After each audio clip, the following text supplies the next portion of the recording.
നമസ്തേ. National disaster response ഫോഴ്സിന്റെ സേവനം ശബരിമല തീർത്ഥാടനത്തിന് എത്തുന്നവർക്ക് വലിയ ആശ്വാസമാകുന്നു.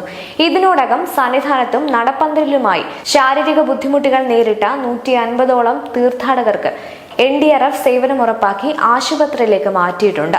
പുല്ലുമേട് വഴി സന്നിധാനത്തേക്ക് വരാൻ ബുദ്ധിമുട്ടിയ നിരവധി തീർത്ഥാടകരെ സ്ട്രക്ചറുകളിൽ മറ്റുമായി സുരക്ഷിതമായി ലക്ഷ്യസ്ഥാനത്ത് എത്തിക്കുന്നതിനും ടീമിന് സാധിച്ചു. ചെന്നൈ ആരക്കോണത്തു നിന്നുള്ള 4ാം ബറ്റാലിയൻ ടീമാണ് ശബരിമലയിൽ ദുരന്ത സാധ്യതകൾ നേരിടാൻ രംഗത്തുള്ളത്. Deputy commander doctor Arjun A ആണ് ശബരിമലയിൽ ടീമിന് നേതൃത്വം നൽകുന്നത്. ഈ ടീമിന്റെ കമാൻഡർ അഖിലേഷ് കുമാറാണ്. നമസ്കാരം, എന്റെ പേര് doctor Arjun, deputy commandant senior medical officer, 4th battalion NDRF Arakkonam. എന്റെ ബറ്റാലിയൻ ലൊക്കേറ്റ് ചെയ്തിരിക്കുന്നത് ആരക്കോണം ചെന്നൈയിലാണ്. നമ്മുടെ കമാൻഡന്റിന്റെ പേര് ശ്രീ അഖിലേഷ് കുമാർ. ഞങ്ങളിവിടെ NDRFന്റെ നാഷണൽ ഡിസാസ്റ്റർ റെസ്പോൺസ് ഫോഴ്സിൽ നിന്നും ശബരിമലയും അനുബന്ധ പ്രദേശങ്ങളിൽ നിന്നുമുള്ള ഡിസാസ്റ്റർ പ്രശ്നങ്ങൾ അഭിമുഖീകരിക്കുന്നതിന് വേണ്ടിയിട്ട് വന്നിരിക്കുന്ന ടീമാണ്. ഇവിടെ ഇപ്പോൾ ശബരിമലയിൽ സന്നിധാനത്ത് നമ്മുടെ ടീം ലൊക്കേറ്റ് ചെയ്തിരിക്കുന്നത് ഒന്ന് സന്നിധാനത്തും മറ്റൊരു നടപ്പന്തലിലുമാണ്. ഇത് കൂടാതെ ഒരു ടീം നമ്മളുടെ പമ്പയിൽ ലൊക്കേറ്റഡ് ആയിട്ടുണ്ട്.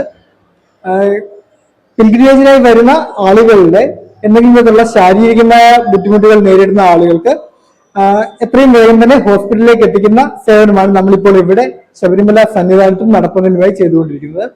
ഇത് കൂടാതെ നമ്മളുടെ ടീം ഏതെങ്കിലും സ്ട്രക്ചേഴ്സിന്റെ ഡാമേജസ് സംഭവിച്ചു കഴിഞ്ഞാൽ ആ സിറ്റുവേഷൻസിനോട് റെസ്പോണ്ട് ചെയ്യാൻ വേണ്ടിയിട്ടോ അതല്ലാതെ ഏതെങ്കിലും ഫ്ലഡ് റിലേറ്റഡ് വാട്ടർ റിലേറ്റഡ് ആയിട്ടുള്ള ഡിസാസ്റ്റേഴ്സ് ഉണ്ടാകുമ്പോൾ അതിനോട് റെസ്പോണ്ട് ചെയ്യാനായിട്ടോ പ്രിപ്പയർഡ് ആണ്. ടീം അംഗങ്ങളെല്ലാം തന്നെ ഈ തരം സേവനങ്ങളിൽ ട്രെയിനിങ് സിദ്ധിച്ചവരുമാണ്. ഇതിനോടകം തന്നെ നമ്മൾ നടപ്പന്തലിൽ നിന്നും സന്നിധാനത്തുമായിട്ട് ഏകദേശം 150ഓളം രോഗികൾക്ക് സേവനം നൽകി കഴിഞ്ഞു.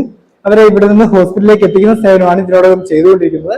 ഇത് കൂടാതെ വളരെയധികം ആളുകളെ നമ്മൾ പുല്ലുമേട് എന്ന് പറഞ്ഞ പ്രദേശത്ത് നിന്ന് അവിടെ നിന്ന് ഇവിടേക്ക് വരാൻ ബുദ്ധിമുട്ട് നേരിടുന്ന ആളുകളെ സ്ട്രക്ചറിലും മറ്റുമായി ഇവിടേക്ക് എത്തിക്കുന്ന സേവനവും ചെയ്തിട്ടുണ്ട്.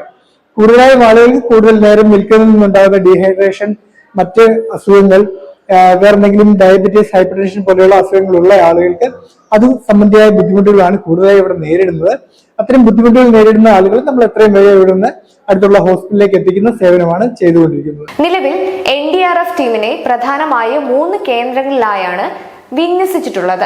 സന്നിധാനത്തും നടപ്പന്തലിലും ഇതിനു പുറമെ പമ്പയിലും ടീം അംഗങ്ങൾ നിലയുറപ്പിച്ചിട്ടുണ്ട്.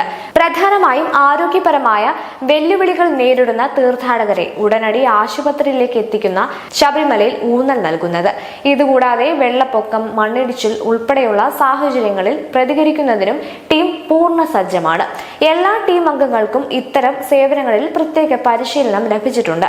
കൂടാതെ നേരം നൽകുന്നതിലൂടെ ഉണ്ടാകുന്ന നിർജ്ജലീകരണം, കൂടാതെ പ്രമേഹം, അമിത രക്തസമ്മർദ്ദം പോലെയുള്ള ബുദ്ധിമുട്ടുകൾ നേരിടുന്നവരാണ് സഹായം തേടുന്നവരിൽ കൂടുതലെന്നും ഇവരെ എത്രയും വേഗം അടുത്തുള്ള ആശുപത്രിയിലേക്ക് എത്തിക്കുകയാണ് പ്രധാന ദൗത്യമെന്നും ഡെപ്യൂട്ടി കമാൻഡർ ഡോക്ടർ അർജുൻ പറഞ്ഞു.